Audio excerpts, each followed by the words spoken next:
Alrighty, everyone. Welcome to our interview with Emily Austin. We were chatting a little bit before this, and Emily is officially like the most read Sapph-Lit author over the last 4+ years we've been doing this. This is the fourth book of hers that we've read and our third interview together. So, Emily, thank you so much for coming. Thanks so much for having me. I'm honored to be read so much by your book club. That's so sweet. I mean, we don't have a choice at this point. Like we see it release coming and everyone's like, when is it happening? So today we will be talking about We Could Be Rats, which has my little Sapph-Lit approved sticker on it. Sorry for the blur background glitch there. No, please show me. Anyway, I just don't want you to see my ugly moving boxes behind me. Um, okay, give it a little intro. Emily Austin is the author of the novels We Could Be Rats, Interesting Facts About Space, and Everyone in This Room Will Someday Be Dead, as well as the poetry collection Gay Girl Prayers. All four of her books have been Sapph-Lit picks, making her Sapph-Lit's most read author since our founding in May of 2021. Everyone in This Room was longlisted for the Stephen Leacock Memorial Medal for Humor, shortlisted for the Amazon First Novel Award, and a finalist for the Ottawa Book Awards. Interesting Facts About Space was a January 2024 Book of the Month pick, an Indie Next pick, and has been nominated for the 2025 Forest of Reading Evergreen Award. It's also the #1 best-selling LGBTQIA plus book in Canada and the most circulated LGBTQIA book in Canadian libraries in 2024. That's a slay stat, I have to say. Especially the library part. Emily, no, we are a library book club community here. That's why we choose the books so far in advance. Emily was born in St. Thomas, Ontario, Canada. She studied English Lit and Religious Studies at King's University College and Library and Information Science at Western University. She has a background in libraries, teaching, and working as an information architect. She currently resides in Ottawa / the territory of the Anishinaabe Algonquin Nation. Thank you again, Emily, for coming. Thanks so much for having me. It's always nice chatting with you. Yeah, so since this is our third interview together, I really wanted to highlight how celebrated you are in the Sapph-Lit community. So I'll be asking my own burning questions, but also shouting out some Sapph-Litties who submitted questions in advance for our interview. But first and foremost, again, congratulations on We Could Be Rats. I am just so in love with this book. It was an instant 5-star read for me. What else is new? But I'd love to know how this book release has been compared to Interesting Facts and Everyone in This Room. This is your third one. How are you feeling? Yeah, I guess it has been everyone in this room came out during like lockdown time. So it's very different from that. I got to visit. I think I met some of you actually. Some of you mentioned in Boston that you were. So I got to meet people and tour around a little bit more, which is fun. Mixed with horrible though, because I'm a deeply introverted and but it is nice meeting people. Yeah, it's been, but besides that, I mean, it's really at the end of the day, it's emails and you know, Yeah, yeah, yeah. but it's been good. Um, so Rothio from Sapph-Lit wants to know, how do you think your writing has evolved since Everyone in This Room? And what did you keep or take away from your writing process with your latest book? Yeah, I think even before everyone in this room, I think when I wrote everyone in this room, that was sort of a changing point in how I was writing personally. I used to write a little bit more like I really wasn't thinking about producing a book. I was really writing. I was just like, I like to write, so I'm writing on the compulsion to write, and I was never really imagining a reader. I was just like, I enjoy writing, so I'm gonna write. And with everyone in this room, that was the first time I was like, okay, I'm gonna write a full book. Um, and I approached it a little differently because I thought a little bit about how if I really want this to be a book, then someone has to read it. And so one thing that I think really changed in my writing there is that I tried to write a little bit more earnestly. I always used to write a little bit more, I like dark humor. And so I would write really apathetic characters or characters that were a little bit more shallow in a like in a comedy sort of way. And then with everyone in this room, that was maybe the first time that I had really tried to write someone where I was like, no, this is going to be a real whole person, and they're going to have, you know, actual feelings, and then I tried to keep doing that with interesting facts about space. And then We Could Be Rats. What changed more is that I experimented a little bit more with form. So Yeah, no, definitely. And we will absolutely get to that. But first, I think the most striking thing about this book when you see it is the title. I mean, living in New York City, where there are over 3 million rats to the 8 million humans, which is like a crazy scarcity. ratio. Yeah. Some people think they outnumber us, honestly. I have to admit, I was put off by the title a little bit at first, because New York City has an ongoing war on rats, which was made even more famous when the newly appointed rat czar, real job title, that's Right. her actual title. She said, "The rats don't run this city, we do." Completely bullshit. Whatever Um, came of that? Did she actually do no, anything? nothing's Okay. actually I Okay. was walking home with my partner at night and I was like, wow, maybe the rat czar is doing her job. Like, I haven't seen a rat in a long time. Scurry. Like Yeah. literally the second my sentence finished, a rat like jumped across our sidewalk. Like, oh, we're listening. And I was like, I summoned that. That was some witchy shit. But anyways, there's like legends of rats in the city. There's Pizza Rat, the Rat King, mutant rats the size of dogs, genetically distinct rats based on every New York City neighborhood. The list goes on. And I've lived here for over 10 years. I have a profound respect yet disgust for them. So, anyways, that's just my relationship with rats, but I want to know what's your relationship with rats? Why rats, and what are they symbolizing for you in this story? Yeah, so I can appreciate that my experience would be a little bit different than yours. I'm not living in a there are rats. You know, I think there's rats everywhere. I read that there are rats everywhere except for Alberta, Ontario, or sorry, Alberta, Canada. They've done some weird thing. Like if you look at a map that's like where are there rats in the world? This might just be a meme. So don't take it with a grain of salt, but Alberta is the only place where there aren't rats because they had a real whoever was doing Yeah.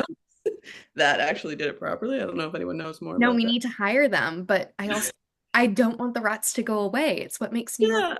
Yeah, No. yeah, they're part of the of it. Yeah, I think I mean I rats are so like in that environment. Obviously, you don't want to be I don't want to see a rat in my kitchen that I didn't invite into my kitchen. But rats are they can be so sweet. They have big personalities and they're so interesting and smart. and uh and I think they're a good symbol of being something that's disliked but Mhm. is at the end of the day just a little creature.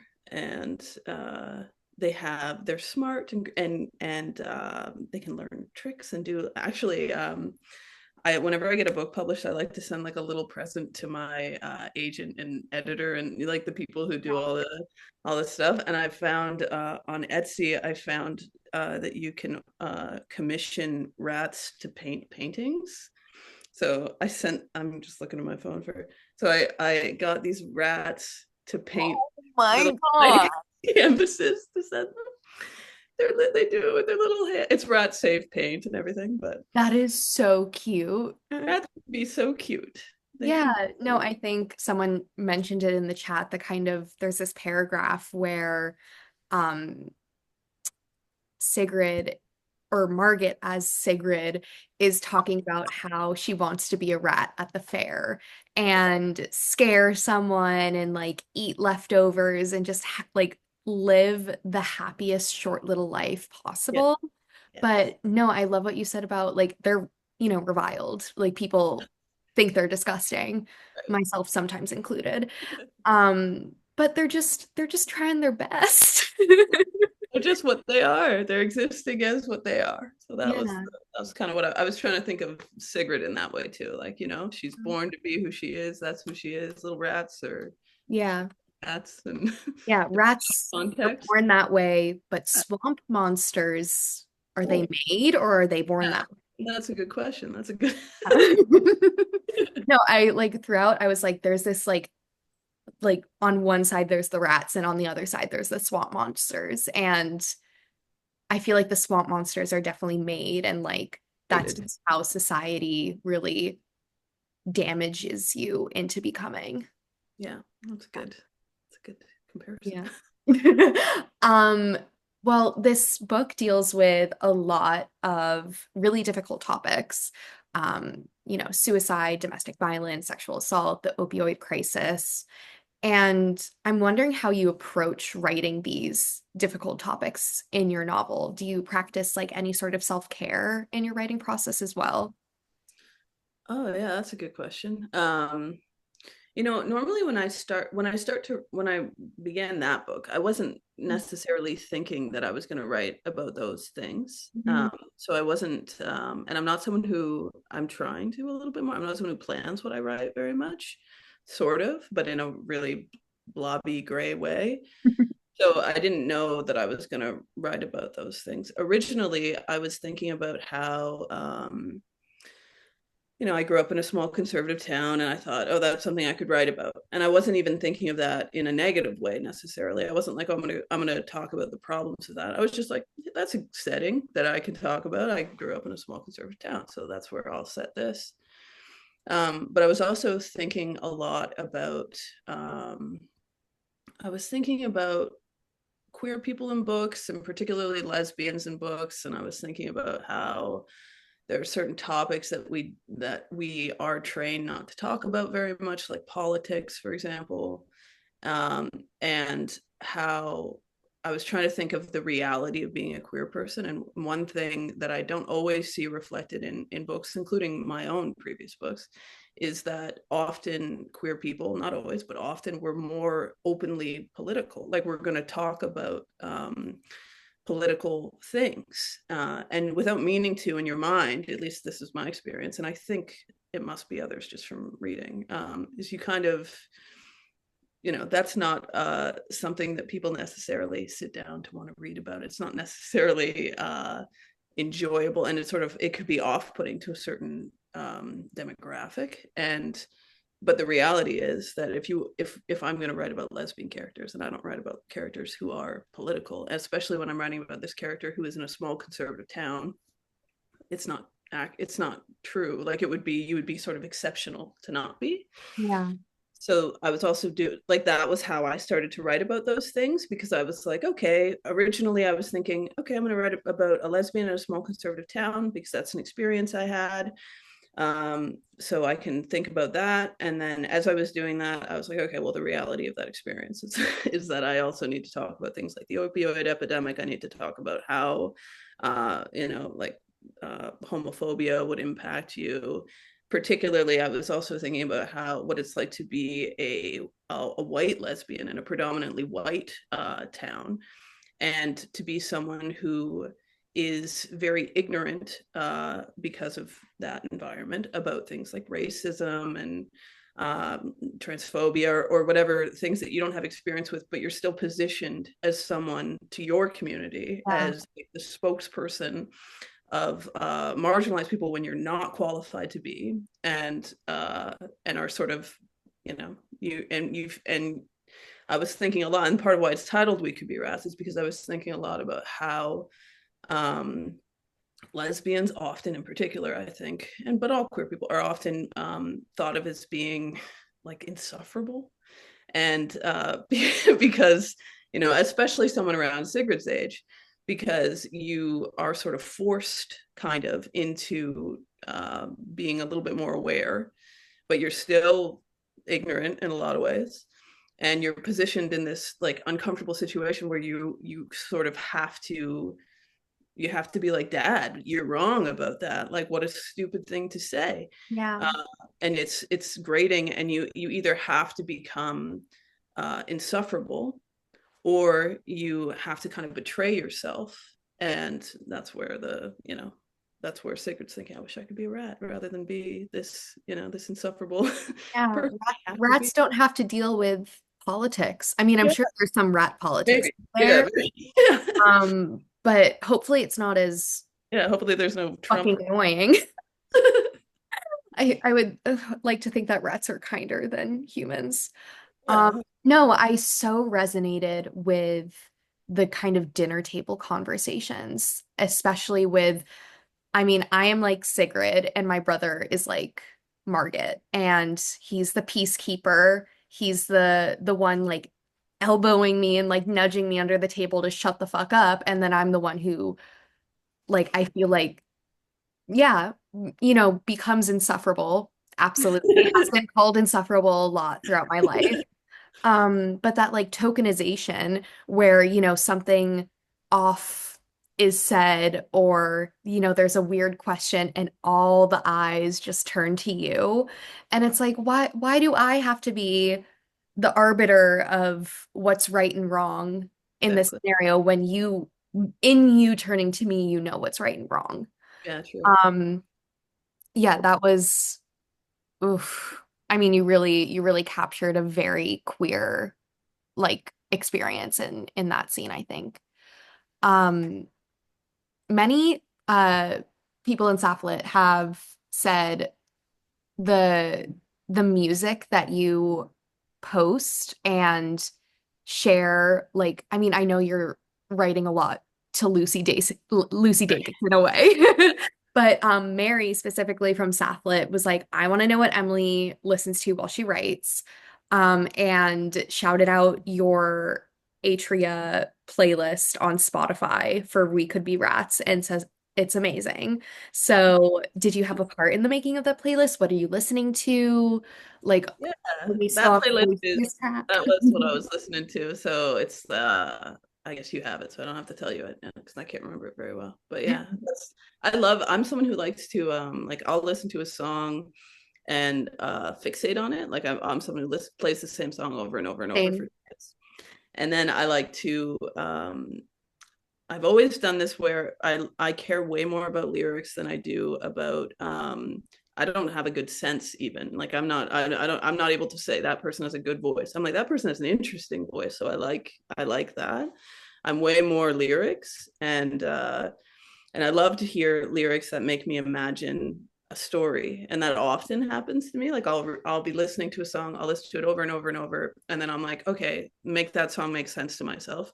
And then I'm like, okay, in order for that song to make sense, there's got to be some guy who's doing this weird, who's doing this and this, and then it helps me. That's where I make up stories, I think. So a lot of those songs were part of me, I love and that. No, I imagining mean, lyrics to me. that's like Phoebe, Lucy, Julian, and then Yeah. for me, that's like Taylor Swift. Like, how can I project my Yeah. thoughts and ideas onto this song and make it about me?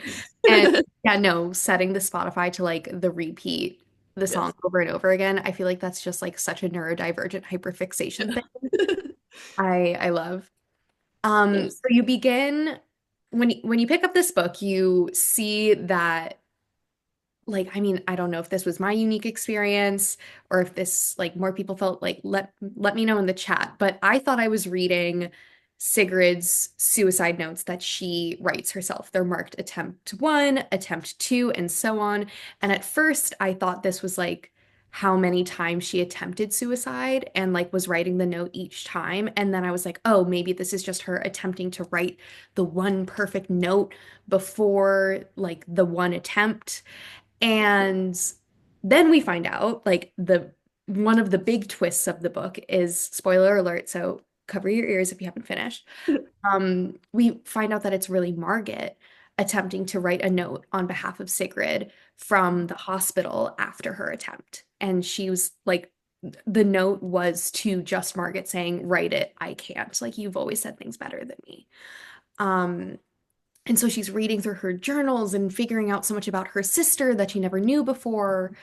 And I mean, I know you said that you don't really plan out your books very much, or that's what it sounds like, but like, how did you come up with that? Because that twist threw me for a loop. I was like, I have to go back and immediately reread the first half of the book. Well, Um, I'm glad. I'm glad. Whenever you write I haven't really written twist before, but I was like, I wonder if people are gonna. So I appreciate that you didn't expect the I twist. did not. I did not at all. that is what that would be like the gray blob that I did. That was the idea. Like the initial idea was I'm gonna write a um I wanted to write a suicide note. I wanted that to be the format.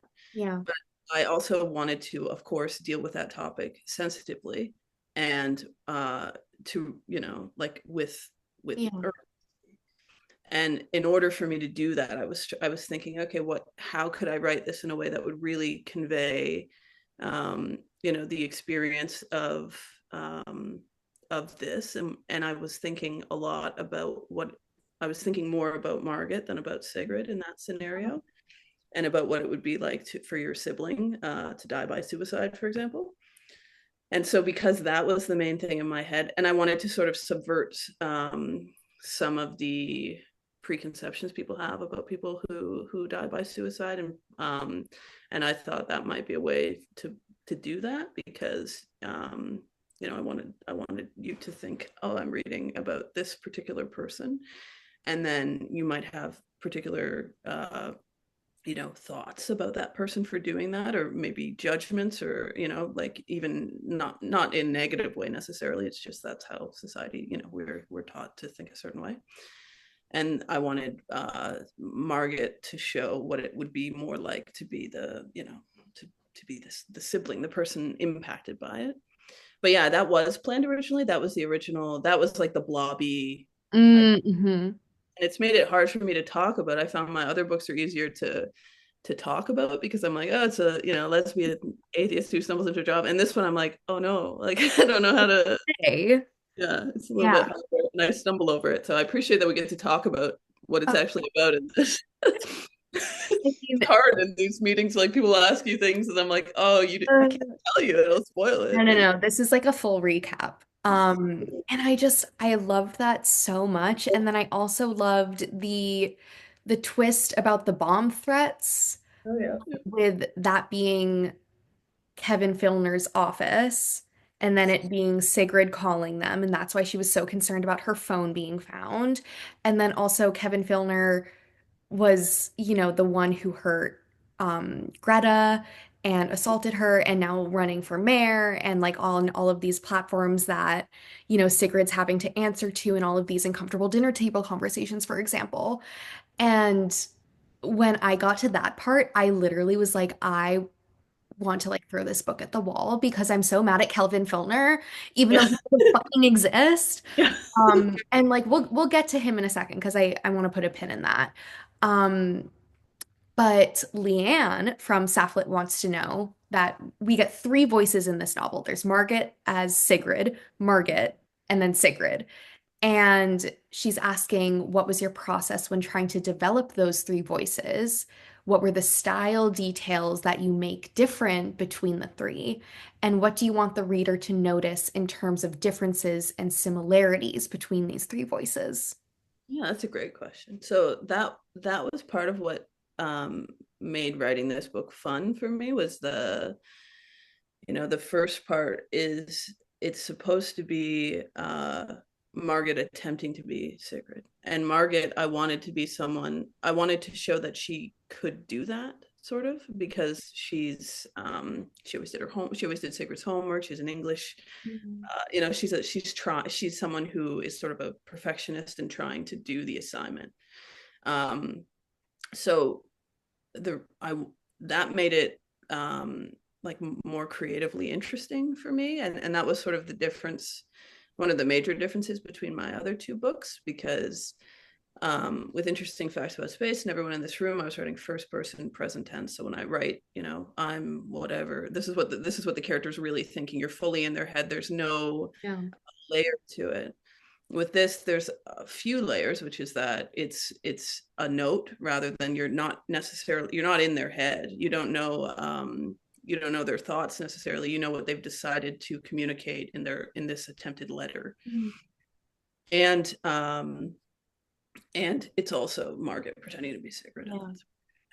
So I had to write, I did like a whole sort of comparison of the characters. Like Yeah. I was like, okay, Sigrid is supposed to be more, blunt, uh, but Margaret's objective with this note is to make her family feel better. So there has to be a balance of her trying to pretend to be Sigrid, but also her whole intention is to try to soften the blow of the suicide attempt for her family. So she's not going to write necessarily exactly what Sigrid would. She's trying to Yeah. She's so filtering it through a family approved language, which is, what she's done for Sigrid her entire life. exactly, and like balancing while also saying things like, like she'll throw in something that would be like, this will make it more believable that it's her, but I'm also trying to give you something to comfort you. And because I was thinking a lot about Margaret and how, um, when you're someone who grows up in an environment that like they did, where you might be, their parents are angry, and you become hyper vigilant and like aware of the tone in your dad's voice, because if he sounds a little angry, you might, you're being very careful. Mhm. And I wanted it partly to show how intensely hyper in tune she is to her family, like Margaret is, Yeah. by being like, okay, I have a good grasp on who Sigrid is, so I can pretend to be her, but I'm also trying, my objective in the note is to make my family less devastated, even though she realizes she can't, there's nothing she can really do she can't achieve the objective. Yeah, it's, eldest daughter, impossible emotional labor. Yeah. And we have so many eldest daughters in Sapph-Lit, surprise, surprise. Um, and yeah, oh my God, when we cut to her in the hospital chair and also realizing that she has kept this secret from her family for like a week or so, and all because she's just trying to protect them. And like that kind of bleeds into the letters, I think, where she's like, this is the last thing I want to do. Like, I don't want to be a burden. Like, I don't want me wanting to die to be a burden to anyone. Like, that's so inconvenient. I don't want people to fly in. I don't want people to like m have to pay attention to me. That's horrible. Um, and I think a lot of, growing up in like a volatile household is like that, like making yourself invisible and not wanting to like cause any hullabaloo. So that felt relatable to me.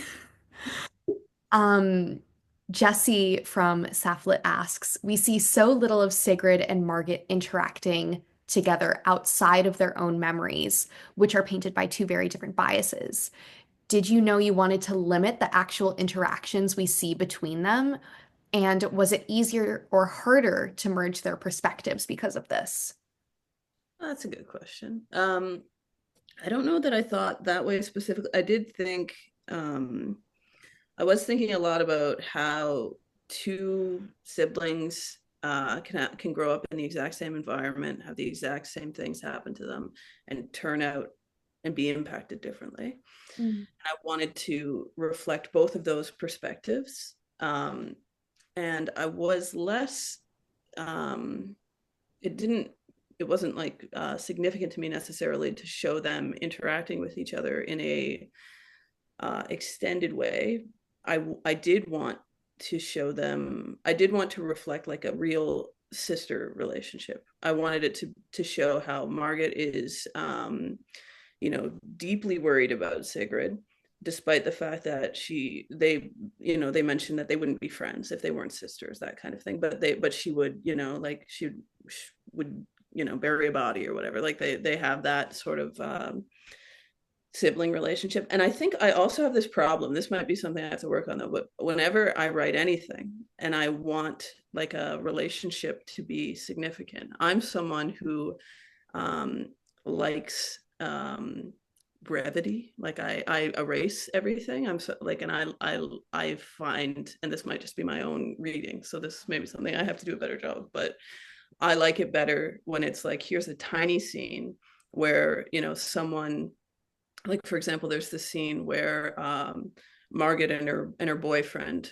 see Sigrid. That's one where you see them together after the attempt, and she's driving around with Mo through her hometown to show him around, Oh, and they see Sigrid, and then like it's a very short interaction, and the gist of it is just like Sigrid's like, oh, what has Margaret told you about me to Mo? And then Margaret's like, oh God, I'm worried he's gonna tell her that I told him about the suicide attempt or whatever. And he just says, oh, she told me that she loves you. And because I like it to just be like a condensed thing. But in editing, I'm often told to expand. So I think maybe I shouldn't do that, but that's what I always No, think. I thought that scene that you're talking about with Mo and that being his response was so profound because he just distilled all of the shit that Margaret spilled to him and explaining her feelings and what happened and how she was affected. And like he just saw all of that and she might not have told him, "Oh, I love my sister so much." But that's what he got from everything that she shared. And I feel like that was maybe the first time in a really long time or ever that Sigrid heard that about her sister too. That's how I Um, expect. yeah, I mean, my brother and I are so different. Like, and I know sister relationships are so different, and I will never understand that. But like with my brother, he's like the opposite of me. He's a finance bro. He like was in a frat. Okay. He's straight. And I know we would not be friends Yeah. in Got it. real life. Like not at all. And if he's watching this, he's definitely not. But he's a supportive king anyways. Um, like, Nina loves you. I think. yeah, he knows. Um, but no, I would kill someone for that man. Like, like you come for him, pew pew, you're done. I'm gonna Luigi your ass. Um, and I think, I mean, that's such a unique sibling um dynamic and leads me into my next question from Nikki. Like, do you have siblings? What did you draw upon to make this so realistic? Yeah, I have two older sisters and a younger brother. Mm. And I don't know that sister relationships are necessarily that different from brother. Really? Depends on who your brother is, maybe, and who your sister is, frankly. I don't, people are people. But yeah, I was thinking about that was whenever I write a book, I try to think, and I don't think you necessarily have to do this, but I do try to think like what are experiences I have, like I was saying with the conservative Yeah. small town. And I like reading stories about sibling relationships, and I've got a crowd of siblings, so I thought I could draw from that a little bit. Yeah, no, one of four is a lot. Yeah, and Well, my sisters and I are all really close in age because like it was like my brother's 5 years younger than me, and I'm the youngest of the three, and my sisters were like 1 year, 1 year, 1 year. So yeah, that's me and my brother, Irish twins, Catholics. Um, so like your other two books, you write the unique trio of neurodivergence, queer identity, and family trauma so well. And you make so many Sapph-Lities feel so seen with your characters. Um, and I think they're like, if a neurotypical person reads your book, they're like, this is so unrealistic. Why would they make these decisions? And then we're just like, yep, that makes sense. Um, what similarities and differences do you see between your characters in each book? I mean, Sigrid slash Margit, Enid, and Gilda. If they were all having dinner together, what do you think they would talk about? Yeah. Oh, that's a good question. I think they wouldn't have dinner together. It would be Oh, like me neither.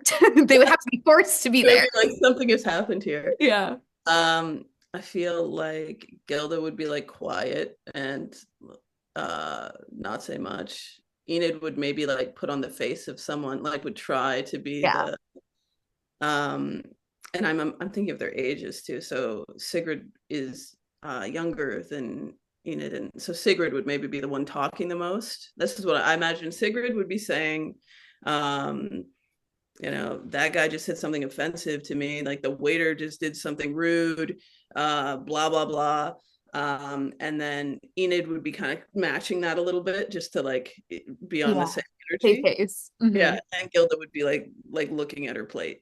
Uh, yeah, No, exactly. And then I feel like Margaret would be like, so the weather, yeah, like Mom would a be like, little. Polite Yeah, small talk. like trying to make the waiter not feel bad. Like, no, thank you so much. Yeah. I've got all our plates stacked, and here's the yeah. I love that. Lydia from Sapph-Lit asks, do you have any advice slash thoughts to share with people who really resonated with the themes in your novel? It's like specifically some of the grief and depression surrounding and triggered by growing up and coming of age. Oh, that's a big question. I think sometimes when I'm writing, and someone told me you're not supposed to do this, so I always like say this with a grain of salt. But when I'm writing something, I'm sort of dealing with something I think I need to work on myself. So with Gilda, for example, I was like, okay, fear of death, I'll deal with that. And with Enid, it was like fear of intimacy. Let's dig into that a little bit. And with Sigrid, I was thinking, and Margaret, I was thinking about, growing up, the clash with your authentic self and who you are sort of forced to be because of the family you're in or the society you're in. And with Sigrid, especially, I was thinking about how, if she were born in a world that was better suited to her, she wouldn't be depressed. She would be like the rat at the fair. She would be, because she's just living, she's saying what she thinks, she's behaving how she's just being herself. And the reason why it becomes so hard for her is because of the external, things affecting her. But I think the reality is, and this is what growing up is, I guess, is that we live in the world we live in. And that's the reality that we're in. And we have to, especially if you're someone who has good intentions and you want to be a positive person, which I hope most people. I think there's a few who don't, unfortunately, but I think hopefully, I think we're in the majority. I think you have to try to be yourself as much as possible, despite the push not to be. And there, like, the end of the book is her realizing that sometimes, she thinks like, oh, like the world is shit, it's not what I thought it was going to be, it's all terrible. But there are moments of life, I hope for everyone, but there are for me at least, where I think, oh, this is what I wanted it to be, and this is good. And Yeah. those are what we have Yeah. to. No, I DM'd you after I finished the book and I was like, thanks for making me cry on fucking Spirit Airlines. Because and then you were like, I think it's people cry more on planes They and do though. altitude. And I'm like, I did listen to that on NPR actually. Um, but I no, that always find when I watch a show or a movie on a plane, I'm always like, that's the best thing I ever saw. And then I'm like, in a minute. everything's so much more dramatic. I mean, planes nowadays are bad anyways, as Canada and America knows. Yeah, that's Um, problems. but no, the ending with like the pink sky and like calling back to, the pink sky at the fair and like being a rat and just seeing the little things and the beauty of the world. And yeah, no, Michaela, I also sobbed. It was very cathartic. Yeah. Like I I think you put into words like a lot of the things that people don't want to say out loud, um, or like even think to themselves. Yeah, comparing it to the pink insulation in the basement, chef's kiss. Because I mean, when I see a pink sky, I'm like, life is worth living. Like that, the soundtrack plays in my head. Um, and like that's just so simple, and it's not anything anyone does for you. It's just like a natural occurrence, which I think is just a little sweet. So yeah, that was I loved that. Um, and I notice you use a lot of like traditional Germanic, Scandinavian, Old English names for your characters. You have Greta, Sigrid, Enid, Gilda, Margit. I would love to know how you choose your characters' names and why they all sound like they're sisters in The Sound of Music. I'm obsessed with the energy, but I'm just so curious because when I read the back, I was like, Sigrid, like Margit, it feels like they're all from the same small town of like Norwegian people who emigrated Yeah, in the hundreds. yeah, yeah. So, well, I have a friend named Sigrid, and she told me that I was like, oh, I like your name. Can I use it in a book? And she said, yeah.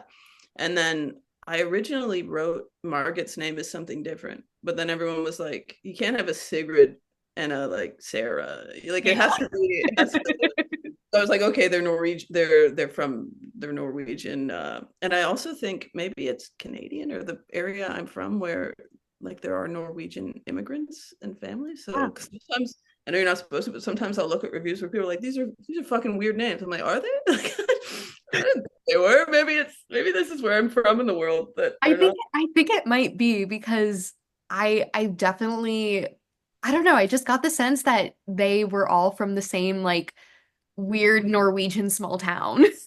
Yeah, that's let's say that. That's what's Yeah. happening. They're all Yeah. from the Norwegian immigrant community. Yeah, I mean, you could like go to your local newspaper and look at like the obituaries for the old ladies, and I feel like that's where you can get your next character names. I should do. That's a good. Yeah. That's a good tip. I like to walk around a cemetery and look at the name. That's fun. I am dead. I love that. So in the book, I feel like Greta's story was the most heartbreaking. Personally, the opioid epidemic is something that really, really impacts small towns and, poorer communities and like around the world. It's not just isolated to like, where I know of it and where you know of it. Um, and seeing, a childhood best friend as well turn into someone that you don't recognize is like a whole other heartbreak in itself. Um, what do you think happens with Greta? Because you left that very open-ended.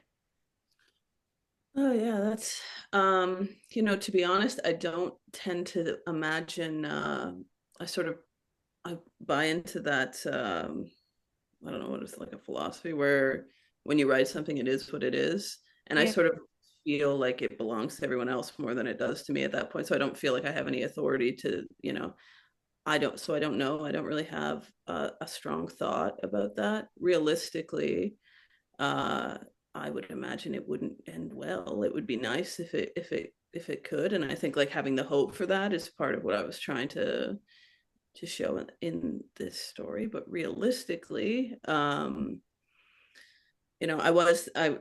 grew up in a small conservative town, and there is an opioid problem there, like in many small conservative towns. And when I think about the people I know who I grew up with who were affected by that, um, a few of them are okay, but the majority of them have either are either really really struggling. They're not in contact with their family anymore. They're like really in a terrible situation, or they've sadly overdosed, and that's the reality of that, I think. So 100%. yeah. Yeah. I hope the best for her. Absolutely. And yeah, Michaela in the chat, Sigrid carrying Narcan around is it's devastating. Um, yeah, and there's so many like Narcan, like I don't, I don't know what to call them, like training workshops in cities as well, which is like a different response to a different problem, like fentanyl and things like that. It's terrifying. And I no, I just appreciated how you wrote it so much. Um, taking the pin about Kevin Filner out, we're gonna I mean, and not to make everything about American politics, because I know you're Canadian. And again, on behalf of our country, I am so sorry about all the tariffs and I understand. I get that it's not you. Yeah. um but Kevin Filner sounds a lot like a certain orange despot to me. Um and I know I'm definitely projecting because it could be, like it could be like a Brett Kavanaugh of sorts as well, because it's, the worst person from high school Yeah. that Yeah. becoming a person in power is so like I am just waiting for the day when I know someone who's becoming a politician and I'm like, oh dear fucking God, this is terrifying. Um, Might have all become cops. I don't know if that's other people's. Oh yeah, no, that too. I'm like, you deserve none of this. Yeah, that's Um, completely irresponsible.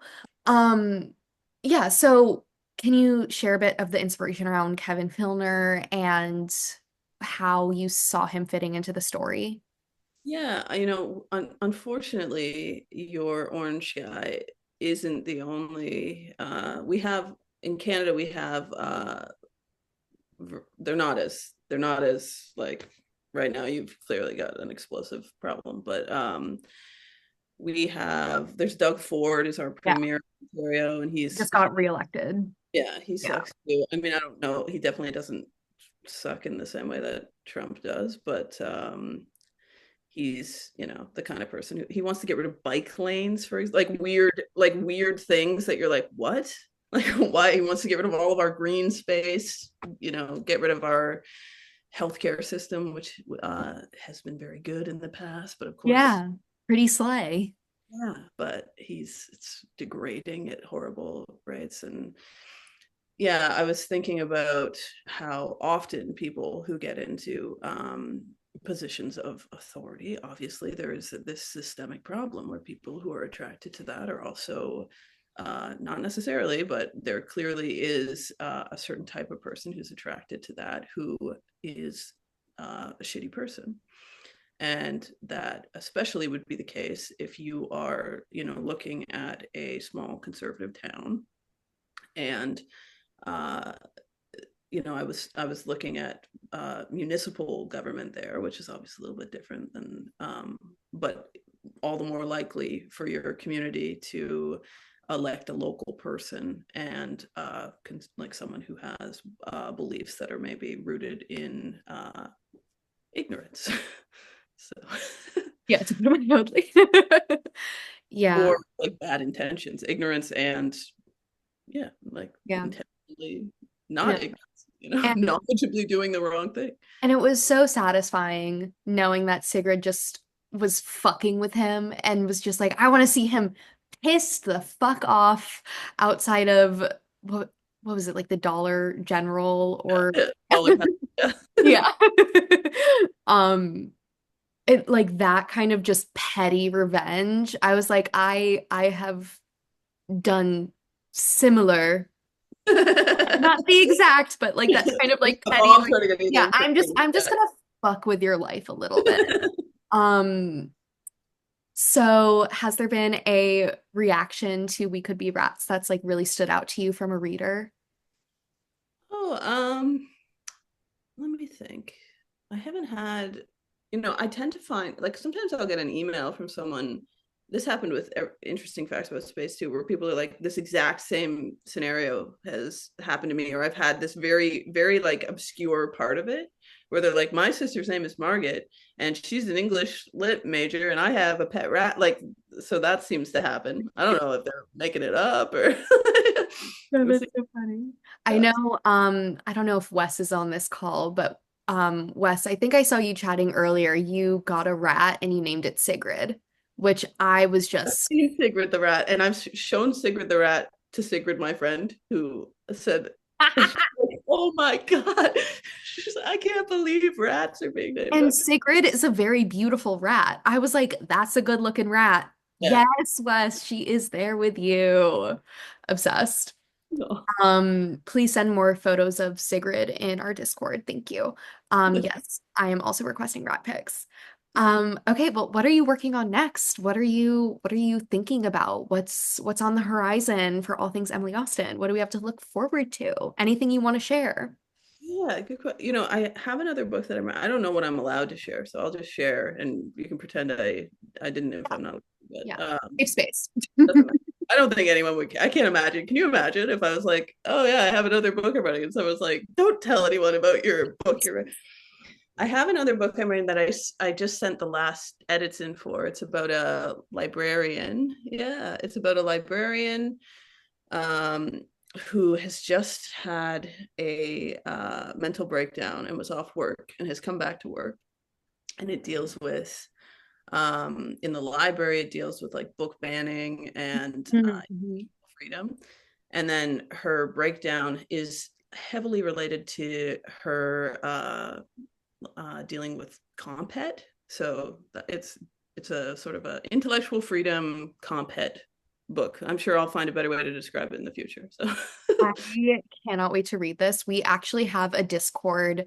channel in Sapph-Lit specifically for librarians because we have so many members who are librarians. I know this is going to get eaten up. Uh, Do you have a title or anything but you're the title is not defined yet, so I don't. So we're noted? still. Noted. I'll keep my eye out. I'll Um, let you. yeah, let me know. Okay, so we're going to move on to the rapid fire round, and anyone who's listening and has a question for Emily, put them in the chat. We'll ask them at the end. Okay, who is your favorite rat in pop culture? Templeton the rat from Charlotte's Web. Amazing. I was hoping it would be something other than Remy from Ratatouille, because I feel like that's the easy answer. That is the easy answer, but Remy's also a Remy great rat. slays. But yeah, Yeah. no, Yeah. Templeton I is like Templeton because he's sort of like a villain. I like a sort of a rotten rat who. love, like Remy's dad. Yeah, exactly. Yeah. What are you currently reading? That's good. You know what? I'm reading a lot of like books about mutual aid and Mm, nonfiction about, for no reason, but that's yeah, what I'm. no reason, not relevant at all right now. So, what you're supposed to do in the beginning of that kind of thing. What's a book that you're recommending everyone should read right now? Um, I had just looked it up and I forget the name. Oh, let me just make sure I say. Palm Meridian. It's not out yet. I just read the arc of it, and it's about a old age home in the future for lesbian women and non-binary people, and it's set the last day of the main character's life because she is going to do assisted suicide, but the last day is like a party. So it's like about queer joy and community, and it's set in, I can't remember the date, but it's set like 2080 or something. Like it's queer people now, elderly. Very good. I love that aspect, like where it's us in our end But of it's they talk like, we're not like listening to like, yeah. do you see I feel like this is inspired by those memes where it's like like the grandma at the walker and it's like Instagram used to be squares, like Yeah, she exactly. get a Yeah. bed. I bet it is, but it's good.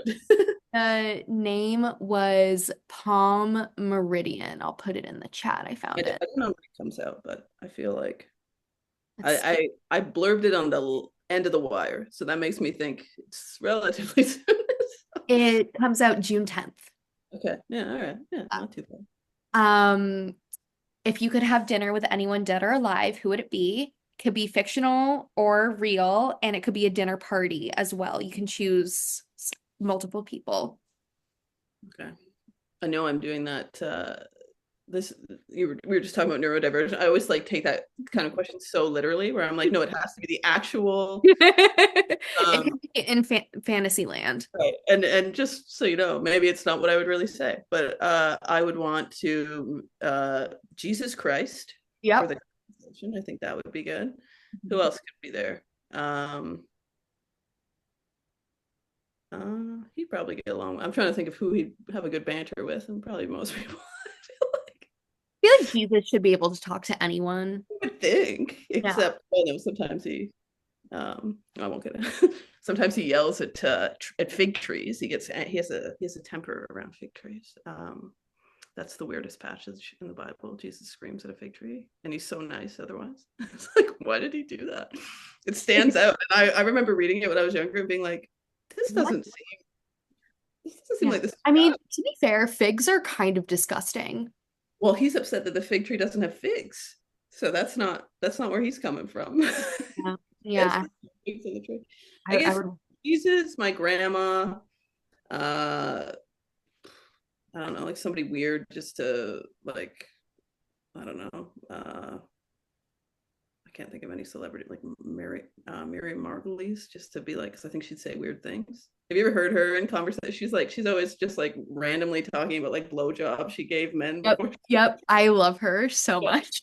very, so she'd be good because she'd think Yeah, of really she'd say questions. some out of pocket shit, and Jesus would be like, have to react to that. Exactly. Yeah, Yeah.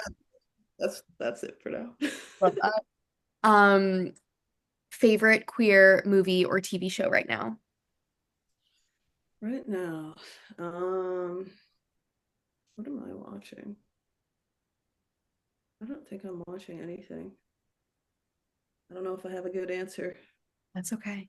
Something will come to me later, but I don't think I'm. I don't think I am. What are shows? Right? What are you watching? Have you seen Traitors? No, I haven't. Is that the one with? Is that the reality show with? That's the reality show, and Gabby Wendy's on it. And I'm like, Gabby Wendy would be one of my people that I would bring to a dinner party. You know what? That is on. I bet I would like watching that. So Yeah. that's. Someone said Interview with a Vampire series. Oh, I just thought of one. I watched on a plane. The Shadows in the Dark or something. The Things We Do in the Dark. Has anyone seen that? It's. I've only seen one episode, but it's vampires. Oh, What We Do in the Shadows. What We Do in the Shadows. Yeah, have you seen that? I Really hard. I love was gonna that say show. take it with a grain of salt because apparently, on planes, but I thought it was so funny. No, it's so good. My partner impersonates all of the voices. He'll be like, New York City or Laszlo. Yeah, yeah. It's so good. It's so Love genius. it. Yeah, I need to watch the rest of it, but Yeah, I yeah. think that's Taika Waititi. Yes. Did the Just like, movie and then it was turned into a TV show. So yeah. good. It's That's like like The Office, but with vampires. That's a yeah. good way to put it. And then current favorite queer person to follow on social media right now, Favorite. or like queer celebrity you're hyperfixating on. I don't tend to do that, to be honest with you. Um, It's fair. let me see. Maybe I've searched someone recently. Maybe there's someone in my, Oh, someone in the chat also recommended Yellow Jackets. I can second that recommendation. It's a good one. I haven't watched that, but I've heard it. So that probably, my search is empty. How could that be? I don't know. I don't have an answer, That's but okay. I will give you Gabby Windy to stalk on TikTok, and that it's a gift. She's so okay. special.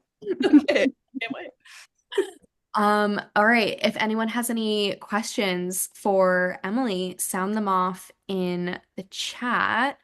I don't know if any came in, but oh, another rat, Rizzo and Muppets Christmas Carol. Have you seen that movie? Yeah, that's a great rat. Such a good answer. Oh, someone said, please talk about the Barbies. Barbies. Talk about Yes. the Barbies. One thing from We Could Be Rat, like often when you write a book, I think I probably said this to you before, where people say, that's character's you or whatever. So you try to, but I did have a civilization of toys in my basement. And and I had and I think it's part of why I think of writing as like an extension of what I was doing as a kid, because I would think of really elaborate stories for my toys. And when I first started to write We Could Be Rats, my parents were moving, and I was like moving I found all the toys in the basement and I was like picking them up and I was like, oh yeah, that was Suzanne. And I was like, oh, I know her whole, I was like, oh, this is so sad. And I was thinking of like, like toys. I was like, oh God, I got to take them all out of these boxes and like make them little beds. And this is terrible. But it made me think help me write this book. So. I love that so much. Megan says, if you had a pet rat, what would you name it? Um, that's another one where I'm like, oh, I can't say because I got to think of what I would really do it. But I don't need to do that. I would name it Legs. Legs. Funny name for a rat. I love it. Really name it Legs, but And yeah. then Brooke asks, do you have any book recs about sibling dynamics? It's a good question. Oh, Greta and Valden Oh, yeah. that's a good one. It's And that's queer as well. queer. It's heavily about siblings, and it's really funny. It's a great I don't know if most of you are in the States, but I think Nina, you and I were saying before, there's a gloomy vibe in the world right now. So if you want to read something, more happy, that's a great one for that. There's a lot of joy. All My Puny Sorrows by Miriam Taves is another one. Miriam Taves, I don't know if I might be talking out of my ass right now. So, but Miriam Toews is like beloved in Canada, and she's so funny. Her writing is so good. But I find whenever I talk to literary people from the States, they don't know her. I So have never heard of her. Miriam Toad? Miriam, yeah, it's written like T-O. Yeah, All My Puny Sorrows is a good one to start with. It it was turned into a movie as well. Yes, she did, and Women Talking was another one. Oh yeah, I do know her. Women Talking was so good. That was her. That was her. But All My Puny Sorrows is more. There's humor in it more than that. Yeah, In a way Women that Talking had no. really.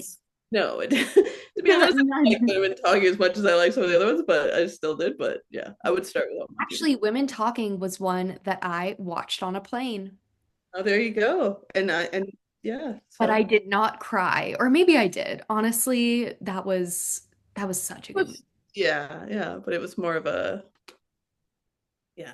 I You have guess like a downer. yeah, it was a real yeah, not something I'd watch two times, but Yeah, no, definitely. It's a like we will when I watch The Brutalist, for example, I turned to my partner after I was like, that was a really good movie. I'm never seeing it again. yeah. I was like, I have another 3.5 hours left in me. Um, Right. well, is there anything that I didn't ask that you want to talk about or anything more you want to say before we sign off? Just thanks so much for reading. It's so nice. It's so I feel like I say this whenever I chat with you, but it's so nice that you have this community here and you've done such a great job of creating creating a connected space for people. And I think that's so important. Like I was saying, I'm reading all about this, how to stop fascism and stuff. Going to book clubs, connecting with people is actually an actionable thing you can do. So good No, for it you. really is. Thank you so much. I really appreciate that. And yeah, have a lovely rest of your day, everyone. I will see you in 30 minutes for our Zoom chat, all about the book. So thank you so much, Emily. Have a great rest of your day. Chat with me. Bye.